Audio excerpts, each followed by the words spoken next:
Good afternoon, everyone. This is Woody Collins with Congo Helping Hands, and it's another day of talking about the Congo. This is Monday, start of a new week. I hope your weekend was fine and hope that you're doing well and got the pandemic staying away from you, staying at home, doing all those great things. But we are here to delve into social businesses a little deeper.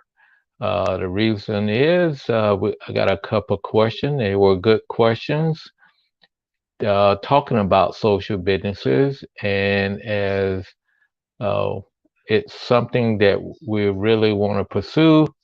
And since people ask questions about it, I do want to cover it. So, what are the major differences between a social business and our normal business? Number one, its social business is not profit maximizing. Their goal is not to make a profit, to return a profit, but it is to make a surplus. And we want to make that distinction. A surplus is not a profit, it's excess money, but that excess money could be used back in the corporation, back into the company to to expand or do other things like that. So it's not a profit making, a profit maximizing, but it is not also a nonprofit. So it is to be sustainable. Nonprofits have to seek money yearly for all their projects and they have to keep going that way.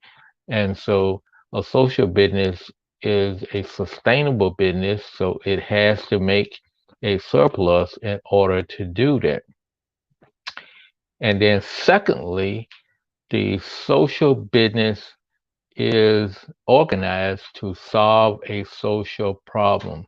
That social problem could be education, health, it could be water, it could be nutrition, all different types of social problems that are affecting the people, a group of people, or society.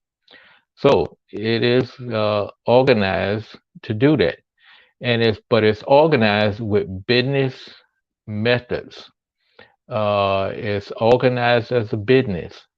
So therefore, you create products and services, and you sell those services in order to make a surplus and to make a your you know and to to not to maximize profit, but also to make that surplus. So it is not a you're not putting the money in your pocket or in the pocket of individuals or a corporate entity. You're actually making a surplus so that you can, increase your services, increase the products that you're buying, or continue to solve those problems. So there are two types of social businesses. Number one is it's a non-loss, non-dividend company, and that gets into how you started up. Therefore, if you go out and seek monies from individuals or investors to start your social business, it is you are striving to make a surplus, but it's not a dividend company. So therefore, you're not giving dividends back to the the people who invested. If you were to return the investment to the people, whoever invested, you can either give them one for one. There's no dividend that you add to it, no interest you add to it. So uh, throughout the period of time, Let's say those investors agreed to give you uh, $100,000, and that is for a period of 10 years. At the end of the 10 years, you would give them $100,000 back, and that's all. You would not give them $100,001, $100,010. It's only to repay them if that was the agreement to repay them back. So you don't set it up to give them back more than what they invested in the company.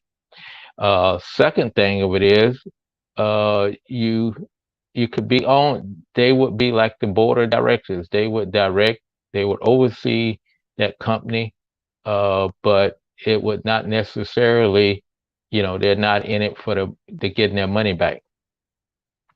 Also, it could be funded, invested by a grant. The business could seek a grant from some foundation, from a nonprofit to get started, and they could not, depends on what the agreement is, repay that not for profit back, so that the not for profit can use the money to be used for some other nonprofit, charitable activities, or it could it could be like a sold out grant that is to do that, uh, just to get it started, and it's the money that they have, uh, and not they don't have to return it. So that's the first type. It's non-loss, non-dividend, and could be owned by investors, a group, a corporation, or whatever the case may be. The second type is it is surplus making corporation, company, but it is owned by poor people or the people it serves, either directly or through some type of trust. So you can say, let's say, if it was a bank, if the people have gotten together and provided their savings into the bank, then they could loan that money out to other people, and they could charge interest and get money back. But that interest to be charged would not be to to give back to the people. It's to grow the organization to be bigger and better and provide more services. So it can be owned by people, but it is not necessarily something that, in the corporate sense that we have now, where you got a dividends and it's owned by different people and it's a corporation and so forth. So that's the two main types of not for, of social businesses, and we'll go into into some other aspects of it on tomorrow and more days as we work into this, because I think we want to really explain that to people so that we can see whether what uh, arises, what questions they have, and also the main purpose of doing that is to give us a better understanding and have somebody who's asking questions that we can go through to make it bigger and better when we do start our social business. And we will go into probably some types of social business in the book, Building Social Business by Muhammad Yunus. It was a 2010 book, and we're going to be talking about that a lot more. So that's all I wanted to cover today. And like I say, we're going to dive deeper into this on subsequent days until we get it worked out. Thank you so much for stopping by today, and thank you for those who catching us on the replay. And if you have any questions, please drop your questions in there, because I did answer a couple of questions from yesterday's broadcast, and so we can do that, and probably I can reinforce that and provide something different. Thank you very much. We'll talk to you later.